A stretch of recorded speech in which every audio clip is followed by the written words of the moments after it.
Want to make sure you never miss a new release from the official Creepypasta.com YouTube channel again? Be sure to subscribe and hit that bell to turn on notifications. I'm in desperate need of help. If anyone listening to this could please give me some insight, it would be greatly appreciated. I'm aware that some, or most of you, may be hardcore horror fans like myself. That's why I'm coming to you with a serious problem. I've always been a fan of horror. I always enjoyed a good jump scare or a creepy feeling to keep me up. However, what I've been going through for the past 10 years is something I can't understand.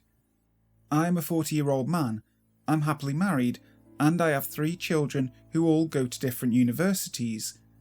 Every year, my wife and I would get extremely excited around the fall season. The reason for that is particularly because we both love Halloween.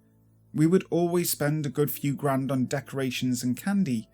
We were known as the go-to house in our neighbourhood for scoring a motherload of delicious treats. However, as I mentioned, something strange occurred 10 years ago.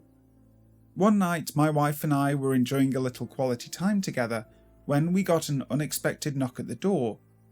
I answered it and was nearly knocked off my feet from the sudden scare. When I opened the door, I was greeted by a large person in a yellow rabbit costume. They looked like a mascot. At close examination, the costume was a little unsettling. The head of the costume contained massive cartoon eyes and ears that were quite long. The whole costume was pretty impressive. It looked like one of those full-body costumes you couldn't just find in a store. It was like one of those suits you would have to pay a pretty penny for online. The bunny held a small jack-o'-lantern bucket in his hands. He proceeded to hold it forward without saying a word.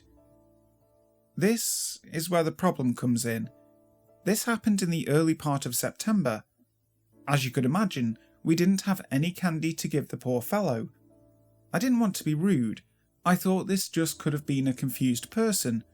There was no way it was a child. The person was huge. They had to have been at least 6.5 feet. "I'm sorry, it's a little too early for treats. Why don't you come back in October? We'll definitely have something for you then," I said.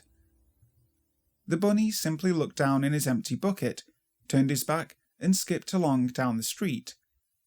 Naturally, we found the situation quite bizarre. This wouldn't necessarily be a cry for help if it ended there. The next time, it was late in December.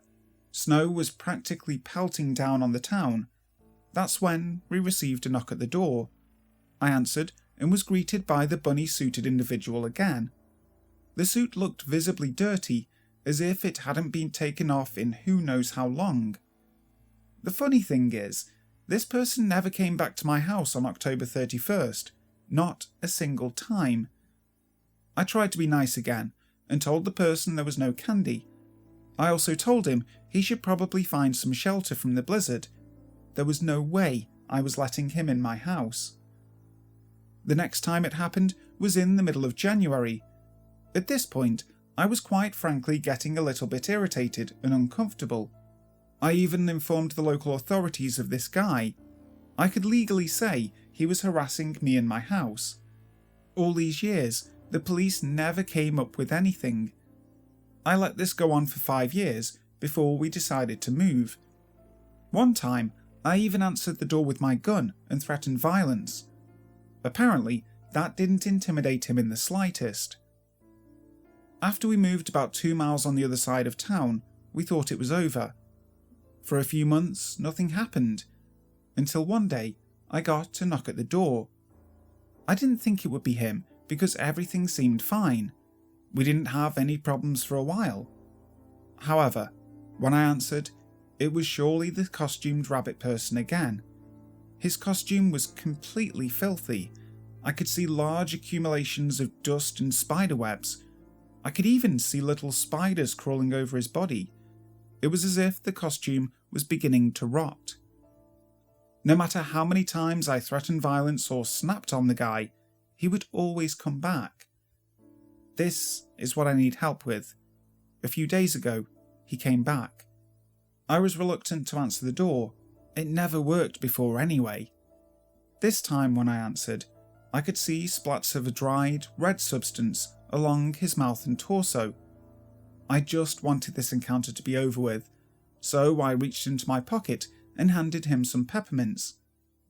Surprisingly, he shook his head to say no. I have to admit that I'm stupid.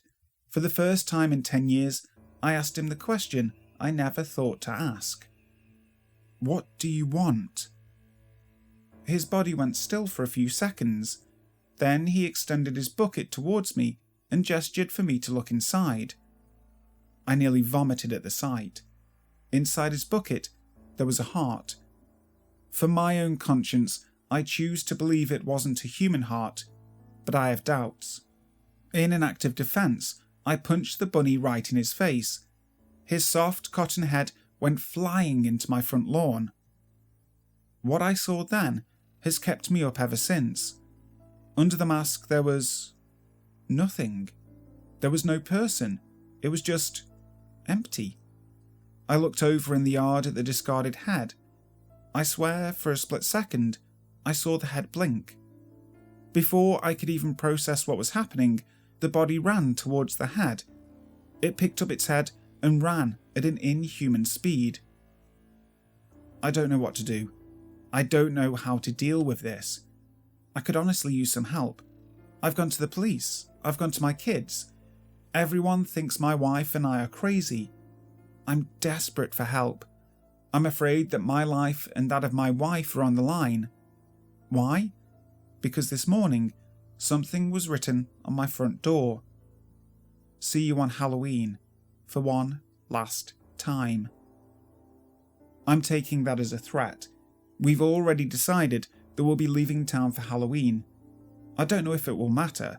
What if it finds us like it did the first time? Why is it coming for us? What the hell even is it?